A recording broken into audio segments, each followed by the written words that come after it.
Hello and welcome to this class in the PowerTalks online school, this session on thinking patterns. Now, I believe you have gone through your handouts and you've seen the line of discussion. And what I want to emphasize on with this video is, how do you interpret events that happen in your life?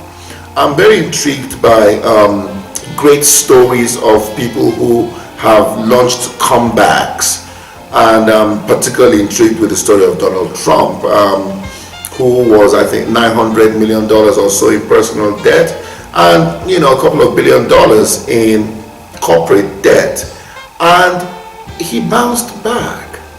Now, there are people recorded, documented in history, who lost a fraction of that and they never bounced back. Some of them committed suicide. So what is it that makes somebody, in spite of such losses, in spite of such apparent failure, refuse to give up and bounce back? We all know the story of Abraham Lincoln, who had tried so many, practically every electable office, and he kept failing. And this is over a 30-year period, and he keeps failing. And then finally, there's only one office that he has not failed, because he has not tried. And he runs for president. And in 1860, Abraham Lincoln is elected president of the United States. Yet, there are people who, after losing one election, I know people who, after losing one election or two elections, decide, hey, politics is not for me. And so we see that it is not so much what has happened to them that made them what they are. It is the mindset, the thinking pattern. What is your mind when you go through a negative outcome? How does your mind interpret it? This is very important. I was working in some country recently, and I met this lady, and she said to me that she was not going to get married ever again. And I said, why? Because she had had a very sad experience in her marriage, and she said something. She said, I can never ever trust a man again. And so I asked her, I said, even from a statistical point of view, one person is a very bad, very poor sample, not acceptable sample. So how can you use one person as the representative of the male race? It doesn't make sense. And so it's very important. We may listen to this and we may laugh, or but the truth is this: many of us, a great number of people on earth today, have a thinking pattern that is by default submissive. What do I mean by that? Their thinking pattern is submissive to their circumstances. And that's a very dangerous place to be, because it literally means you are a slave of circumstances. Now, anybody who has succeeded in business and whatever would tell you that the journey is never a straight line.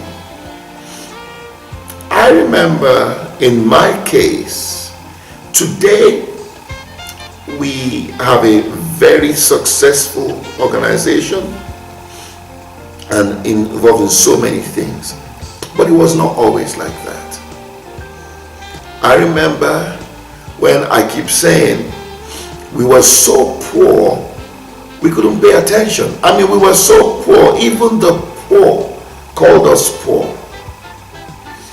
And there were two options at this point. So when I'm talking about this, I'm not talking theory. This is not an academic thing. This is saying to you, hey, I've been there. I've been in a place where I had nothing. I've been in a place where I have been auctioned and auctioned. I have been in a place where waking up in the morning and not knowing what I was going to eat or feed my family with. Now, fortunately, I had read some books before, and I've always been fascinated by this Trump story. And so, I remember I was in this bus shortly between Mombasa and Nairobi in Kenya, and I couldn't afford a plane ticket. And this bus was the cheapest I could get.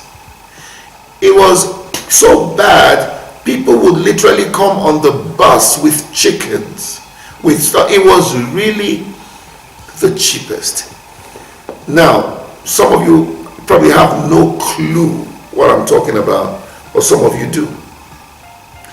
And but every time I was in that bus, initially I would get very bitter, because how did I get to this point? I had lost a lot of money. I had lost practically everything.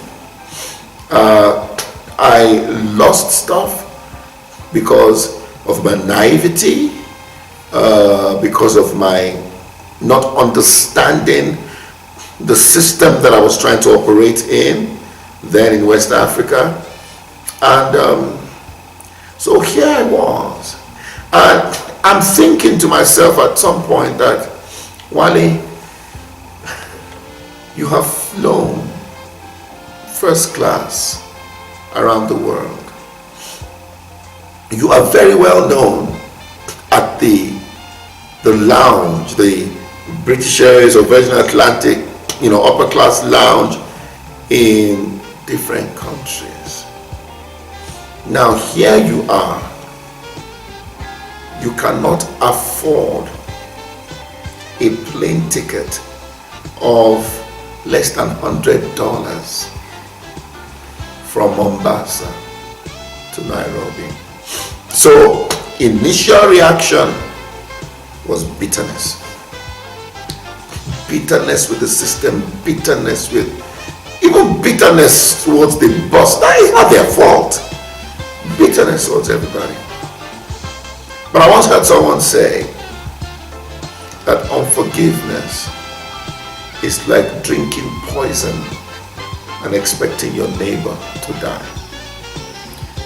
The bitterness was only eating me up, and it affected my health. It affected so many things. And so one day, now at that point, my mind was in the state of submission. And that's very important. Was in the state of submission to the circumstances. And that's what bitterness is, an expression of a mind that has submitted itself to circumstances. So